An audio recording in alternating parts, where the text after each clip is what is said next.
Coming up next on Forbes.com Video Network, part 2 of our chat with racing legend Sir Jackie Stewart. We'll hear about today's Indy rookie sensation Marco Andretti and Sir Jackie's experiences as a broadcaster. More when we return.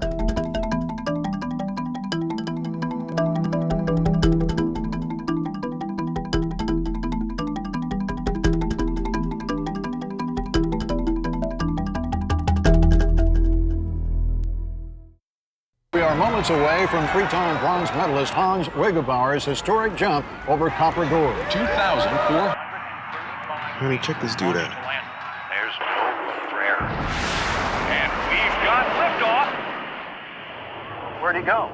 He was there and then, poof. Life comes at you fast. When it does, nobody covers your boat like Nationwide. Investments, retirement, insurance. Nationwide is on your side. Hello again, I'm Forbes adventurer Jim Clash. We're back with our special guest, Sir Jackie Stewart.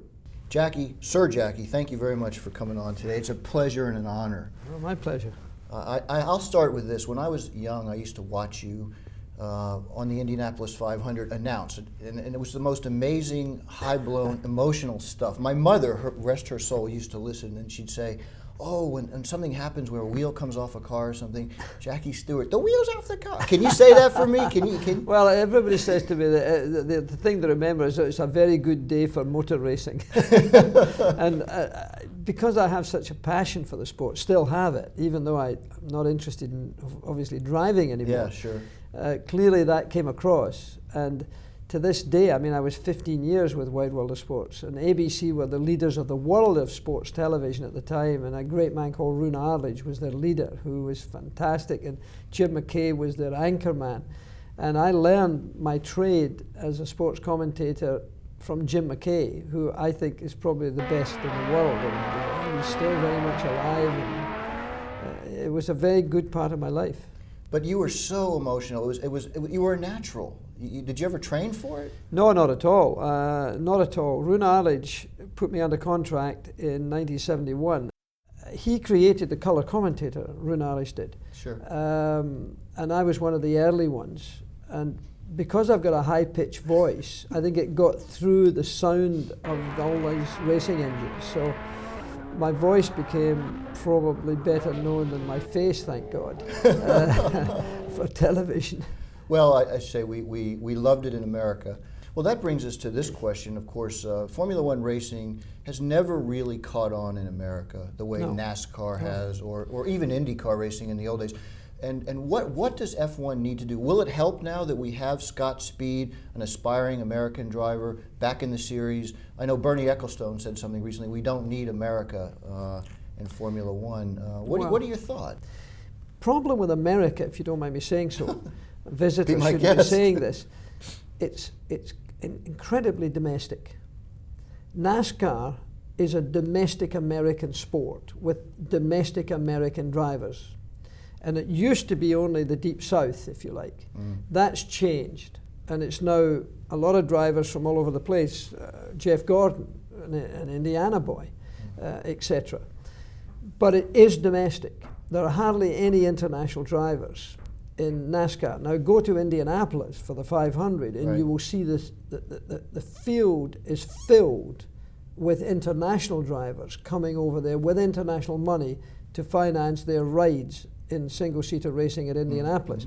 However, to go Formula One will never be big in America because you are so domestic. Football, basketball, baseball, some parts of America, ice hockey. And you mean the drivers have to be American then? Yes, in order for Formula One to get big, and when I was working with ABC's Wide World of Sports, Mario Andretti was winning his world championship, and I was racing against Mario before I retired. Then there was a big interest in Formula One because he was American. Now his grandson, Marco, I think his name, he was second in the Indianapolis 500 by inches. Oh, it was a very amazing race. Now, if he transfers to Formula One, he could be the Tiger Woods in that respect, because being an American, if he were to be successful in Formula One, he would make a hideous amount of money because of being American doing well in a global sport, because.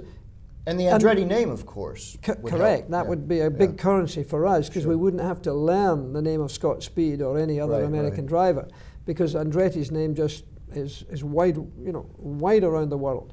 So we need that, because we by far have more multinational corporations in Formula One than any other sport, major investors in the sport. And they need the global marketplace. That's why I disagree with Bernie Ecclestone, because he says he doesn't need America. That's wrong. We always rank athletes in terms of their earning power at Forbes, and Michael Schumacher always comes up either one or two, $70 million a year. A, is that too much money for one race car driver or one person to make? And B, did you ever make money like that when you were driving? First of all, that's what the market pays. And whether you're an athlete or whether you're a CEO, you get what the market can afford.